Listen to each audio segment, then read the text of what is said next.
में जो बेल लगा हुआ है, जो फल लगा हुआ है, उस फल की मुझे महत्वता श्रवण कर। लिंग पुराण कहती है,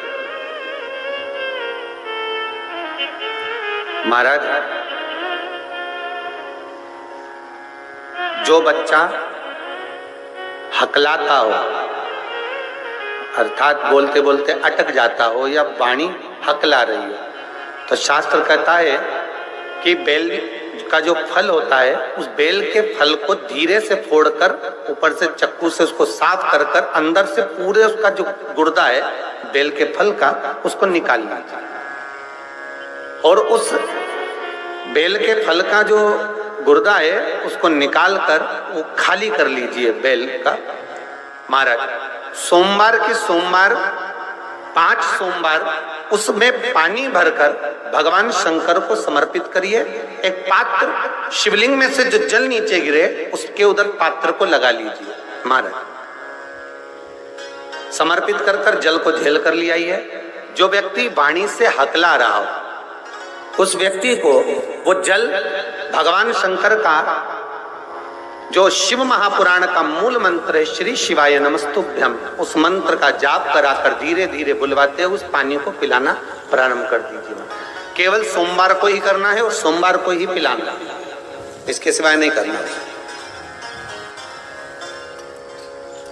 महाराज जैसे मंत्र बोलते जाए, श्री शिवाय नमस्तुभ्यम बोलते जाए और धीरे धीरे उसको पानी पिलाते जाए, श्री शिवाय नमस्तुभ्यम बोलते जाए और पानी पिलाते जाए। महाराज धीरे धीरे आप 5 सोमवार करोगे, उसकी वाणी में अटकना बंद हो जाएगा, धीरे धीरे उसकी वाणी श्रेष्ठता की ओर अग्रण्य होगी।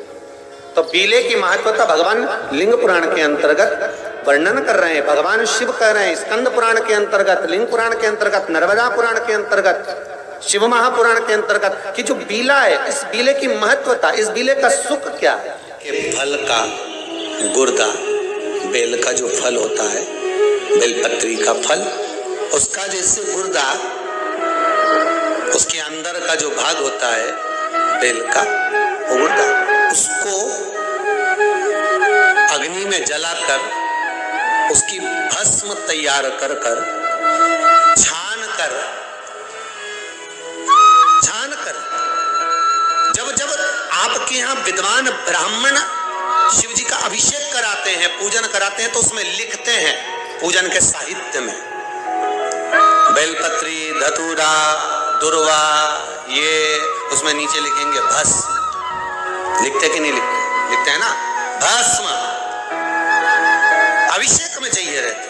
तब उस भस्म का थोड़ा सा भी भाग आप अगर शिव को समर्पित कर रहे हो तो ये जान लें कि शंकर मनवांछित फल प्रदान कर रहे हैं, शिव फल प्रदान।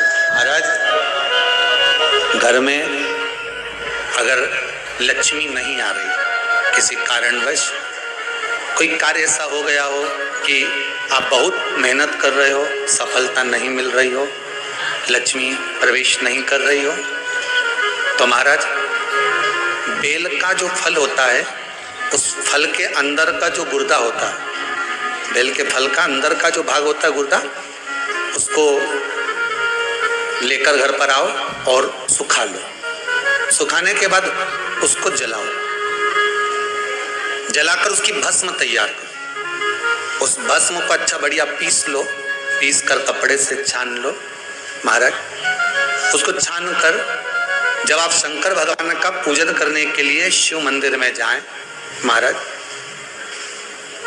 किसी भी 5 प्रदोष या 5 सोमवार या सोमवार की अष्टमी पड़ जाए उस दिन थोड़ी सी भस्म लेकर जब जाएं घर से, उसमें से थोड़ी सी भस्म बेलपत्री के पेड़ के नीचे श्री कुंदकेश्वर महादेव का नाम लेकर चढ़ा दें। क्या नाम लेना है?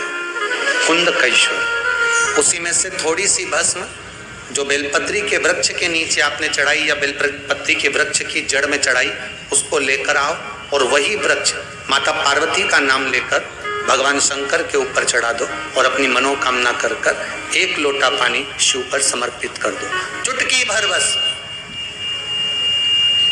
ज्यादा नहीं, मात्र चुटकी भर।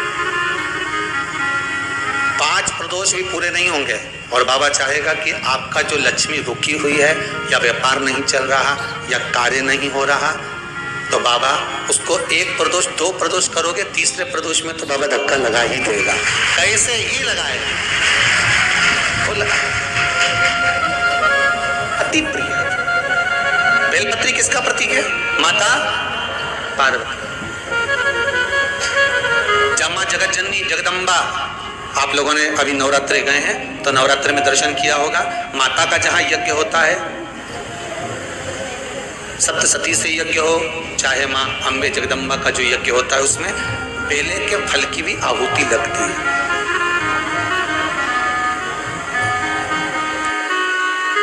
उस भस्म की बड़ी प्रबलता, बेल का जो गुर्दा होता है, उस गुर्दे की जो भस्म तैयार कर जाती है, उसका बड़ा महत्व है, बड़ा। हम तो यहां तक कहेंगे